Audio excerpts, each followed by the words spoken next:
Olha só, vamos mergulhar fundo num assunto fascinante. Hoje a gente vai desvendar um dos segredos, eu diria, mais bem guardados da cibersegurança. É uma técnica que basicamente permite que os especialistas achem aquela agulha no palheiro digital. É um divisor de águas de verdade e a gente vai ver exatamente como isso funciona. Pensa bem nessa pergunta. É a questão de US$ 1 milhão, né? Para os Centros de Operações de Segurança, os SOCs, isso é o desafio de todo santo dia, a cada segundo. Com um volume de dados que é astronômico, como é que se encontra um único sinal de ameaça? A resposta, olha, pode surpreender. Então, a resposta para isso tudo está nos logs de rede.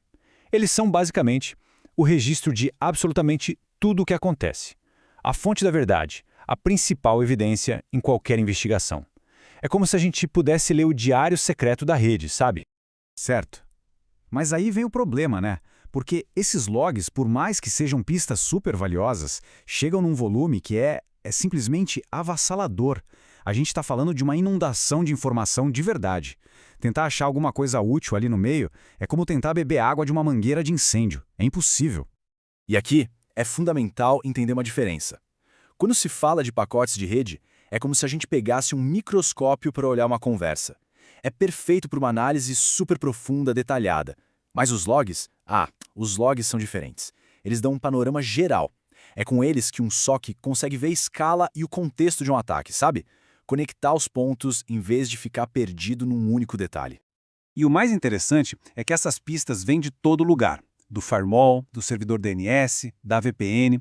Cada ferramenta de segurança que existe está ali gerando o seu próprio fluxo de evidências. É um quebra-cabeça gigante. A questão é, como é que a gente junta todas essas peças? Então, vamos lá. Vamos dar um zoom agora e olhar para um único log. É quase como um trabalho de detetive mesmo, examinando uma impressão digital. A gente vai aprender a ler essas impressões digitais de um evento na rede e descobrir a informação valiosa que está escondida ali dentro. Olha só, dentro de cada log a gente encontra esses campos aí. Eles são os tijolos, a base de qualquer investigação. O timestamp é o quando aconteceu. O SRC-IP é quem começou a conversa. E o DEST-IP é para onde essa conversa foi. É o básico, né? O quem, o que, onde e quando de cada coisinha que acontece na rede. E isso leva a gente para um ponto que é crucial. A mentalidade de um analista de segurança precisa ser diferente. Não é sobre ler arquivos de texto gigantescos. É sobre analisar dados estruturados. O pensamento é em campos, porque é justamente a partir desses campos que os padrões começam a aparecer. Só que tem um problemão no meio do caminho. E se cada uma dessas fontes de log falasse uma língua diferente? Imagina o caos que seria. E é exatamente aqui que a gente entra no conceito central de toda essa história. A necessidade de ter um tradutor universal. Pensem nesse caos. Um firewall vai chamar o endereço de origem de SRC-IP. Aí o proxy chama de Client IP. E a VPN, por sua vez, chama de Source IP. Peraí, são 3 nomes diferentes para exatamente a mesma informação?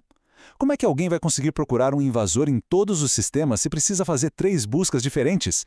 Não dá, é impraticável. Bom, a solução para esse caos todo tem nome: normalização. É o processo de criar, de fato, aquele tradutor universal para os dados de segurança.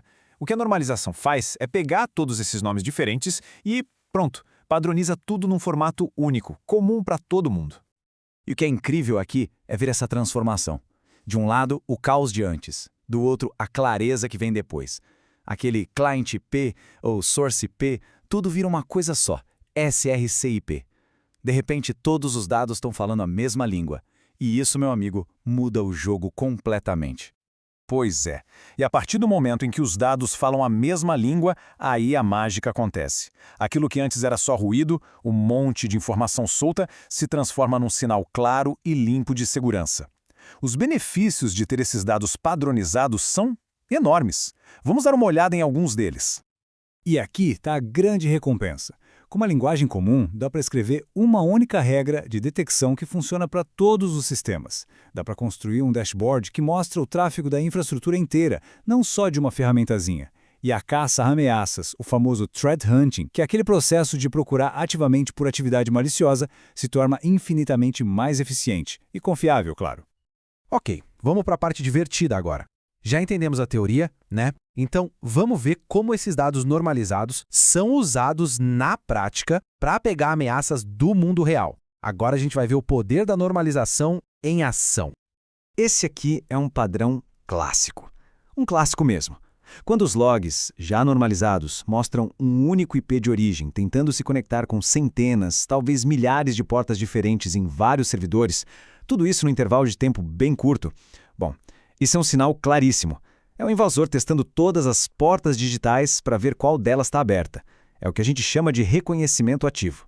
Agora, para contrastar, olha só isso. Num ataque de negação de serviço, o famoso DDoS, o padrão é o exato oposto. A gente vê milhares de IPs de origem diferentes mirando num único destino, inundando aquele alvo com conexões. São os mesmos campos normalizados, o SRC-IP e o DEST-IP, revelando um tipo de ameaça completamente diferente. Isso mostra de uma forma brilhante o poder que a padronização tem.